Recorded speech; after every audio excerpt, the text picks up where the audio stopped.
Boa tarde a todos. Prazer enorme estarmos juntos, mais um Quintas do Evangelho.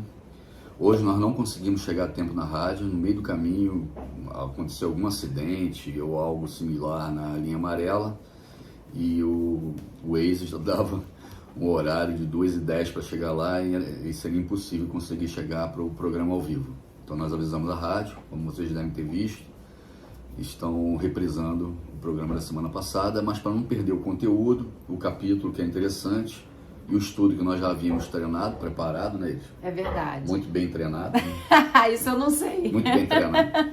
Isso eu não sei. Eu queria muito agradecer vocês e eu fiquei pensando, poxa, eu não queria deixar de fazer, né?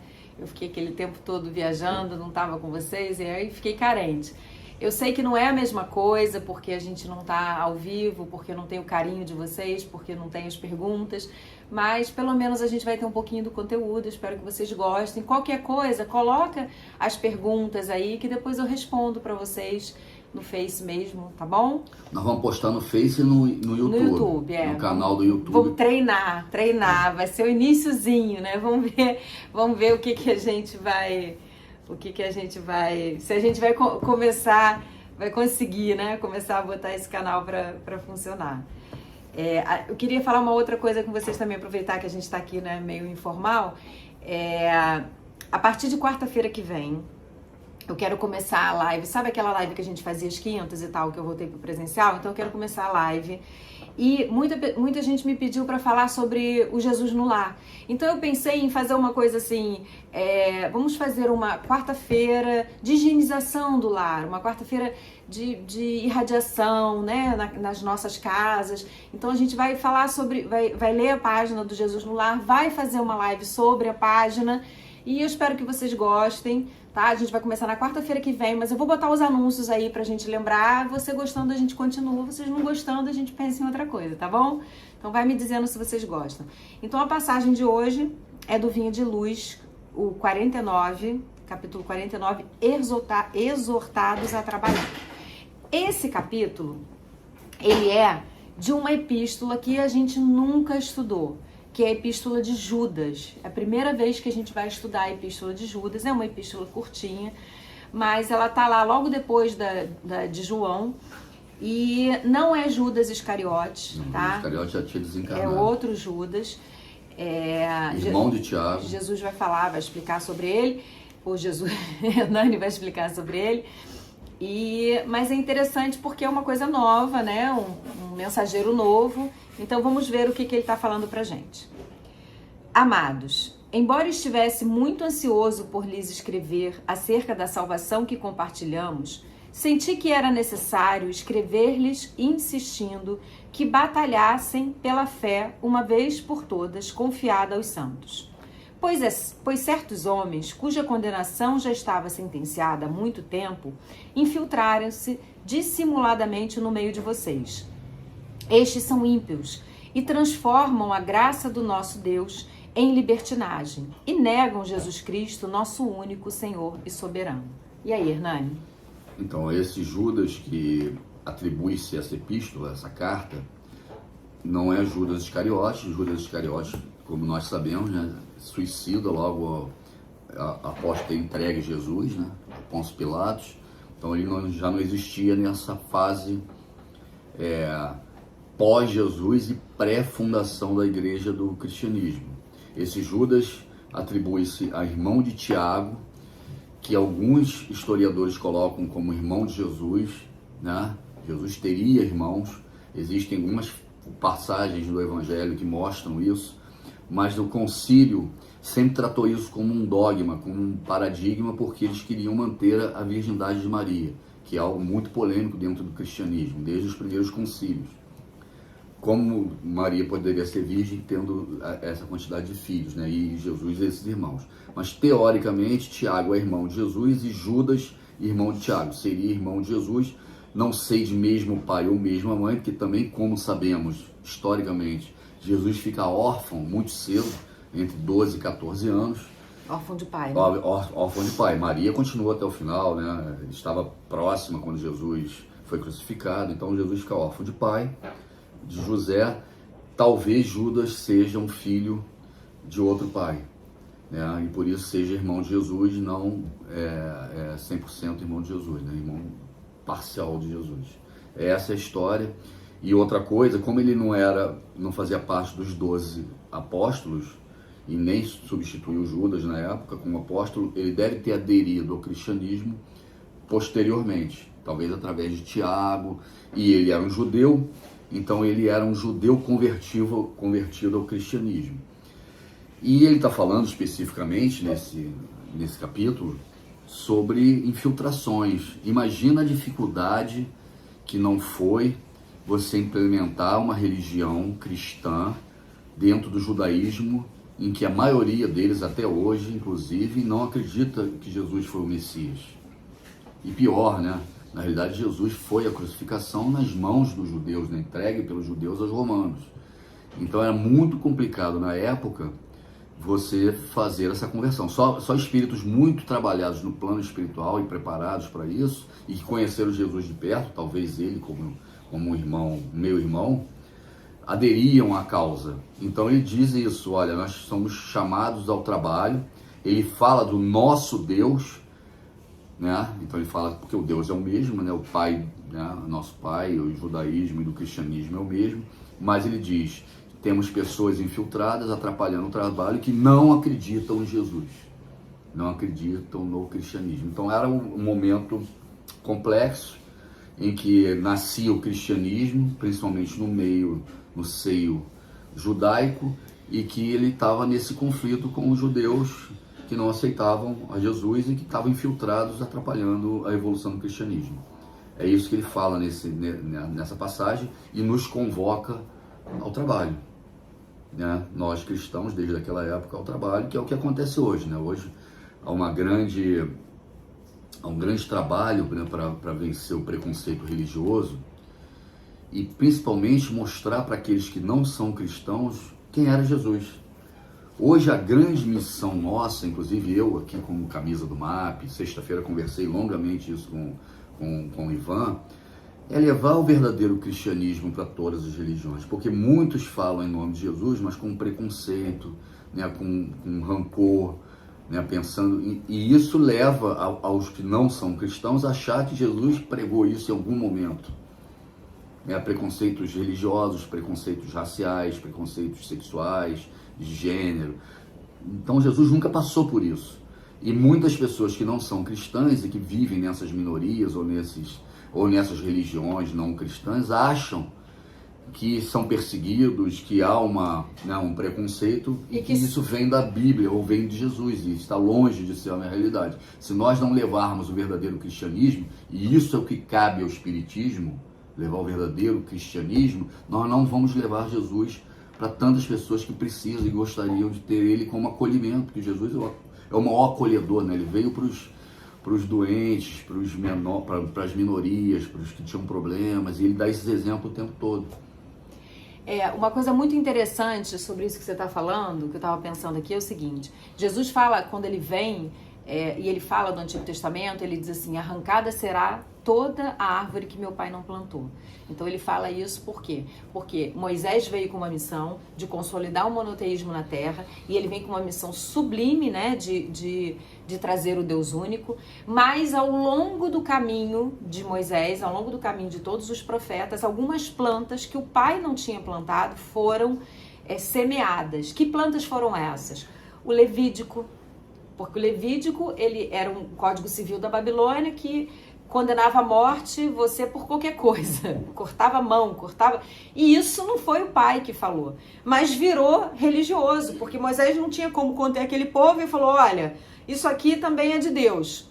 Que ele dizia assim, ele pegava os 10 mandamentos e dizia assim: não matarás, não roubarás, não prestará testemunho, e quem fizer ele faz o quê? Ele não tinha o que fazer. Então ele cria um código de conduta, um código de honra e um código de punição que não veio de Deus. Então, quando Jesus falava que seriam arrancadas todas as árvores que o pai não plantou, ele estava falando de tudo isso, de tudo aquilo que se fazia em nome da religião, mas que o pai, que o nosso pai, que Deus não tinha autorizado de maneira nenhuma. E eu acho que chegou a hora da gente arrancar todas as árvores que Jesus não plantou. Então chegou mais do que a hora, porque ao longo de muitos anos de cristianismo, a gente fez as cruzadas, a gente matava em nome do Cristo, né? A gente teve a Inquisição, a gente continua agredindo o próximo em nome do Cristo. Então o Cristo, ele começou a ser usado por várias pessoas, por várias religiões, por todo mundo, inclusive até dentro do espiritismo, para segregar, para separar, para humilhar, né? Eu sou santo, você não é. Então, tá chegando a hora da gente humildemente voltar aos ensinamentos do Cristo e arrancar essas árvores, essas sementes que não foram plantadas pelo Cristo. Porque Jesus disse que os seus discípulos iriam ser reconhecidos por muito se amarem. Não é por congregarem a mesma religião, não é por participarem da mesma igreja, do mesmo centro espírita, da mesma congregação, é por muito se amarem. Então, se nós não nos amamos, nós não somos discípulos do Cristo. Então, chegou a hora da gente falar sobre o Cristo dessa forma. O que me chamou a atenção, voltando aqui para o nosso estudo de hoje, é o seguinte: esse estudo de Judas é muito interessante porque é um estudo que você vê que é alguém, um judeu, com tradições judaicas muito fortes, né? Ele tem ali um linguajar muito judaico, muito forte, de uma tradição muito forte. E ele começa logo assim: amados, embora eu estivesse muito ansioso para escrever acerca da salvação, ou seja, eu estou ansioso para falar de vocês sobre o que Jesus veio trazer, sobre a salvação que caiu agora sobre as nossas cabeças, sobre tudo de bom, eu estou achando necessário falar outra coisa. Eu estou achando necessário chamar vocês para o trabalho e chamar vocês para os infiltrados. O que são os infiltrados? São aqueles que entraram dentro da religião, e aqui no caso ele já está falando do cristianismo, porque ele está falando ali do movimento cristão, porque essa carta é uma carta para uma igreja, é uma epístola para uma igreja cristã. Ela não diz qual é a igreja, tá? Na epístola não fica claro, mas provavelmente para um grupo de hebreus, porque tem um linguajar muito forte da época. Mas ele fala desses infiltrados, o quê? De pessoas que resolveram que vão abraçar o cristianismo sem entender o que é o cristianismo. E a gente veio fazendo isso ao longo desses anos todos. Então a gente diz que ama Jesus, mas não ama o próximo. A gente diz que ama Jesus, mas quer a vingança. A gente diz que ama Jesus, mas escolhe um lado da guerra. Então, a gente não ama Jesus. Então é isso que ele vem falar aqui, né? Eu queria muito falar sobre a bênção, mas antes de falar sobre a bênção, eu vou falar sobre o trabalho. Eu vou falar sobre tudo que a gente precisa fazer para atingir a bênção. Então Judas, ele vem com essa proposta de que ele reconhece a bênção, ele reconhece Jesus, mas que a comunidade, a congregação, e isso a gente pode trazer para hoje, ainda não reconhece Jesus na sua essência. Então trazer a essência de Jesus. Quando alguém falar para você assim, não, porque poxa, Jesus é preconceituoso, a igreja não aceita isso, a igreja não aceita aquilo, o centro não aceita. Você fala assim, olha, a congregação, seja ela igreja evangélica, católica, o centro, a congregação pode não aceitar. Não foi Jesus que não aceitou. Não está. Pega o evangelho de Jesus, Mateus, Marcos, Lucas, João, e vê se Jesus disse alguma coisa sobre isso. Se ele não falou, não foi ele que disse, né? Então, é muito importante que a gente conheça o evangelho de Jesus. É por isso que estudar o evangelho de Jesus é importante. É por isso que a gente bate na tecla de falar sobre o evangelho de Jesus, para a gente poder entender essa figura sublime que é o mestre. O que ele veio nos trazer, o que ele veio nos proporcionar. Jesus é luz, é amor, é bondade, é acolhimento. Isso é Jesus. E é isso que a gente tem que passar para as futuras gerações, isso que a gente tem que passar para as outras pessoas. E é com base nesse amor de Jesus que a gente vence a guerra e que a gente promove um mundo de paz. Tá certo? Então vamos ao Emmanuel. Não fica tão divertido sem a presença de vocês, né? A gente fica, né? Mas, enfim, pelo menos dá pra gente estudar um pouquinho. Quer ler, Hernani? Não, pode ler. Então vamos lá. Exortados a batalhar. Amados, procurando eu escrever-vos com toda diligência acerca da salvação comum, tive por necessidade dirigir-vos esta carta, exortando-vos a batalhar pela fé, uma vez que foi dada aos santos. O cristianismo é campo imenso de vida espiritual a que o trabalhador é chamado para sublime renovação. O sedento encontra neles as fontes da água viva. O faminto, os celeiros do eterno pão. Os cegos de entendimento nele recebem a visão do caminho. Os leprosos da alma, o alívio da cura. Todos os viajores da vida, porém, são felicitados pelos recursos indispensáveis à jornada terrestre, com a finalidade de se erguerem, de fato, naquele que é a luz dos séculos. Desde então, restaurados em suas energias espirituais, são exortados a batalhar na grande causa do bem. Ninguém se engane, pois, na oficina generosa e ativa da fé. No serviço cristão, lembre-se, cada aprendiz, que não foi chamado a repousar, mas a peleja árdua, em que a demonstração do esforço individual é imperativo divino. Então ele está dizendo assim pra gente, olha, não vai ser fácil. Jesus não prometeu facilidade para ninguém. Ele não falou assim, me siga que eu vou te dar dinheiro. Me siga que você vai ficar milionário. Me siga que você não vai morrer na carne nunca, né? Não vai ter uma doença. Não vai ter uma doença. Ele diz assim, quer me seguir? Pega a sua cruz e me segue. E me segue. Então me siga com as suas dificuldades. Me siga com o seu trabalho, me siga semeando. No reino dos céus, lá na evolução, é que você vai ter a recompensa. Então ele não ofereceu facilidades, ele ofereceu salvação. Salvação é diferente de facilidade. O caminho mais fácil, inclusive ele fala que larga é a porta da salvação, ou da perdição, e que estreita é a porta, né, da salvação. Jesus iniciou no círculo das inteligências encarnadas o maior movimento de libertação do espírito humano, no primeiro dia da manjedoura. Por quê? Porque desde a manjedoura até para nascer foi difícil. A Maria foi perseguida grávida, teve que fugir, né? Não tinha lugar para nascer. Então ele veio desde o nascimento dele, nada foi fácil. Porque às vezes ele pensa, mas a minha vida foi difícil, minha infância foi difícil. Gente, o que foi fácil para Jesus? Nada foi fácil para Jesus. Foi órfão muito cedo. Né?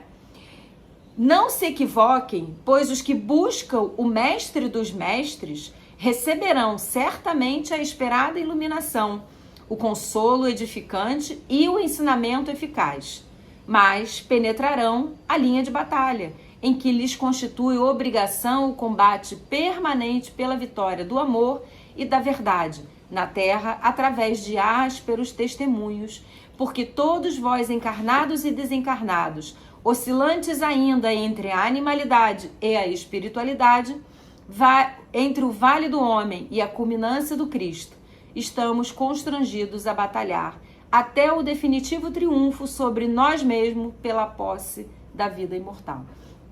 Então ele diz aqui que apesar tudo que vamos buscar, vamos encontrar. Jesus vai nos apoiar, vai nos ensinar, vai nos direcionar, vai dar as ideias, vai fazer tudo. Mas a batalha é individual. Então eu preciso. Emmanuel dizia que vencer na vida é vencer a si mesmo. Eu preciso vencer as minhas más tendências, as minhas más inclinações. Eu preciso lutar pelo bem. Eu preciso divulgar o evangelho de Jesus, a essência de Jesus. Então, para vencer essa batalha contra o mal, eu preciso ser luz. Então, a minha proposta aqui para cada um de vocês é que a gente acenda a nossa luz interior. Que brilhe a vossa luz, Jesus já falava isso, que brilhe a vossa luz. Então que nós possamos brilhar a nossa luz, que a gente possa não deixar que o mal, que a dor, que o desânimo, que a doença, que isso apague a nossa luz, porque nós somos filhos da luz. Você quer falar mais alguma coisa? Não, tá ótimo. Eu desejo do fundo do meu coração que vocês brilhem a vossa luz, que vocês entendam que eu não sei o tamanho da vossa dor, eu não sei o tamanho da sua dificuldade, mas eu sei que você tem um Deus que é amor, poder e bondade, e tem um irmão mais velho que construiu um planeta para a sua evolução. Então Jesus é o nosso irmão mais velho, né? A gente chama de primogênito de Deus, né? Mas talvez até tenha tido outros Jesuses de outros deuses, com certeza, porque Jesus dizia, né, que do mundo onde ele vinha, né, existiam espíritos, né, puros na Terra, que a gente não tem essa notícia. Então, a gente sabe, né, que pede a Jesus, eleva teu pensamento, se entrega a esse amor sublime, que por mais que a gente ache difícil, Jesus dizia que o fardo dele era leve, né? Então, que ele era manso. Então, vamos confiar e vamos acreditar, mas vamos trabalhar como Judas pediu, nos exortou a trabalhar pelo bem, pela nossa reforma, pela melhora do planeta, tá certo? Um recado final só, eu estou disponível, né? O MAP também, fundamentalmente, que é uma casa cristã, né? Ligada ao espiritismo, mas sem uma doutrina, assim, uma federação específica. Eu estou disponível para palestra em qualquer casa que haja solicitação, umbanda, candomblé, igrejas, o que for necessário. E já conversei com o Ivan também, porque o MAP tem um quadro de evangelizadores muito forte e com esse pensamento ecumênico, né? Óbvio que a base é o espiritismo cristão de todos nós, né? A base é Kardec, Chico Xavier, Divaldo Franco, isso todos sabemos, mas nós estamos abertos para palestrar aonde for chamado. Talvez não seja eu para todos os lugares, mas eu direciono, vocês se inscrevam no canal, do MAP, mandem a mensagem. Então, se precisar na casa espírita de vocês, ou espiritualista, ou instituições que precisem ouvir ou a num palavra, grupo de estudo, de socorro, de caridade, num grupo a base ecumênico. é espiritismo cristão, mas se quiser que eu fale só sobre cristianismo, estou disponível. A ideia hoje para os não cristãos, vamos explicar e demonstrar quem foi Jesus e quem é Jesus, esse aglutinador de ideias, esse congregador de espíritos, e é o caminho. O caminho, a verdade e a vida, e ninguém vai ao Pai senão por Ele. Então a gente tem que levar para todas as pessoas que têm dúvidas ou que acham, que confundam Jesus com as instituições. Que não é uma conversão, não, é um esclarecimento para que as pessoas possam entender quem é Jesus. E aí eu tenho certeza absoluta que vão se apaixonar por esse espírito, porque não tem como não se apaixonar por Jesus depois de conhecer. Então nós estamos disponíveis, o MAP está disponível e esse é o nosso trabalho hoje. A legenda de hoje é cristianizar e kardecizar. Para os cristãos que já conhecem e percebem Jesus, vamos levar Kardec. Porque esse é o momento, o planeta muda de estágio, de vibração, né? De provas e expiações para regeneração, e precisa kardecizar também, para entender tudo o que está acontecendo. Que Jesus nos abençoe e, se Deus quiser, até quinta-feira que vem. Um abraço.